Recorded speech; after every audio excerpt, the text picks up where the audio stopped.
నమస్కారం. మన రాష్ట్ర ముఖ్యమంత్రి జగన్ రెడ్డి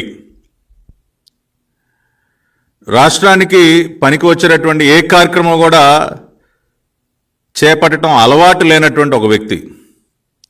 గత 5 సంవత్సరాలుగా రాష్ట్ర ముఖ్యమంత్రిగా ఇదిగో రాష్ట్రానికి మేలు జరిగే విధంగా ముఖ్యమంత్రి గారు పలానా పర్యటనకు వెళ్ళారు, ముఖ్యమంత్రి గారు చేసినటువంటి ఈ పర్యటన ద్వారా రాష్ట్రానికి ఇంత మేలు జరిగింది అని మనం చెప్పుకోవటానికి ఒక్క సంఘటన కూడా గత 5 సంవత్సరాల కాలంలో జగన్మోహన్ రెడ్డి ముఖ్యమంత్రిగా పరిపాలన చేపట్టినటువంటి ఈ కాలంలో మనకు ఒక్కటి కూడా కనపడదు.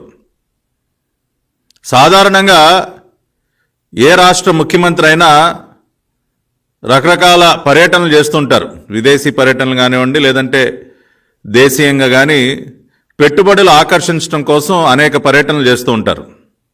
మరీ ముఖ్యంగా ప్రపంచవ్యాప్తంగా అన్ని దేశాలకి కూడా ఎంతో ప్రతిష్టాత్మకమైనటువంటి సదస్సు, వారి వారి దేశాలకి పెట్టుబడులని ఆకర్షించడానికి ఉపయోగపడేటటువంటి సదస్సు ఏదయ్యా అంటే వరల్డ్ ఎకనామిక్ ఫోరం సదస్సు. ప్రతి సంవత్సరం దావోస్లో, స్విట్జర్లాండ్లో ఉన్నటువంటి దావోస్లో జరిగేటటువంటి వరల్డ్ ఎకనామిక్ ఫోరం సదస్సు అనేది చాలా ముఖ్యమైనటువంటి సదస్సు.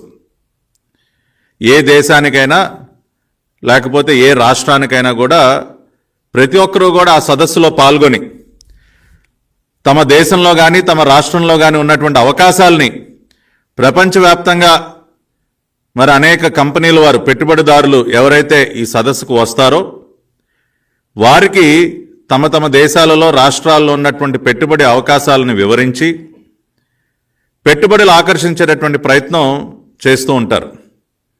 ఎందుకంటే ఈ సదస్సుకి ప్రపంచవ్యాప్తంగా ఉన్నటువంటి అనేక పరిశ్రమలకు చెందినటువంటి దిగ్గజాలు అందరూ కూడా హాజరవుతారు. ఆయా దేశాలలో ఆయా రాష్ట్రాల్లో ఉన్నటువంటి పెట్టుబడి అవకాశాలని పరిశీలిస్తారు. కాబట్టి తమ సాయశక్తుల ప్రతి ఒక్కరు కూడా ప్రయత్నం చేస్తారు వారి దృష్టిని ఆకర్షించి వారితో అనేక రకాలుగా సమావేశాలు ఏర్పాటు చేసుకుని తమ తమ ప్రాంతాలకి ఆ పెట్టుబడులను తీసుకువెళ్ళి అక్కడ ఆ ప్రాంతాలలో ఉపాధి అవకాశాలు మెరుగుపరచడం కానివ్వండి, ఆ ప్రాంత అభివృద్ధికి దోహదపడే విధంగా అనేక మంది దేశాధ్యక్షులు కానివ్వండి, ప్రధానులు కానివ్వండి, రాష్ట్రాల ముఖ్యమంత్రులు కానివ్వండి, ప్రతి ఒక్కరు కూడా ఎంతో ప్రతిష్టాత్మకంగా ఈ సదస్సును తీసుకుని ఆ సదస్సుకు వెళ్ళి తమ సాయశక్తులా కృషి చేస్తారు. నారా చంద్రబాబు నాయుడు గారు కూడా 95-2004 మధ్య ముఖ్యమంత్రిగా ఉన్నటువంటి సమయంలో కానివ్వండి, 2014-19 మధ్య ఆయన ముఖ్యమంత్రిగా ఉన్నప్పుడు కానివ్వండి, ఈ వరల్డ్ ఎకనామిక్ ఫోరం సదస్సు దావోస్ సదస్సుకి చాలా ప్రాముఖ్యతనిచ్చి మరి ప్రతి సంవత్సరం కూడా ఒక బృందాన్ని అక్కడికి తీసుకెళ్ళి మన రాష్ట్రానికి సంబంధించినటువంటి ఒక పెవిలియన్ అంటే ఒక కౌంటర్ని పెద్ద ఎత్తున ఏర్పాటు చేసి రాష్ట్రంలో ఉన్నటువంటి పెట్టుబడుల అవకాశాలని స్వయంగా ఆయన వివరించి ఎంతో శ్రమ చేసి మరి ఆ సదస్సుకు వెళ్ళి అనేక పెట్టుబడుల్ని ఆయన తీసుకొచ్చేటటువంటి పరిస్థితి ఉండేది. కానీ మన దురదృష్టం, ఈ రాష్ట్ర ముఖ్యమంత్రి గత 5 సంవత్సరాల కాలంలో 4 సంవత్సరాలు ఈ వరల్డ్ ఎకనామిక్ ఫోరం సదస్సు దావోస్లో జరిగితే, అంటే ఒక సంవత్సరం కోవిడ్ వల్ల 2021 సంవత్సరంలో ఈ సదస్సు జరగలేదు. 4 సంవత్సరాలు, ఈ సంవత్సరంతో కలుపుకుని 4 సంవత్సరాలు ఈ సదస్సు జరిగితే 3 సార్లు డుమ్మా కొట్టాడు ఈ రాష్ట్ర ముఖ్యమంత్రి.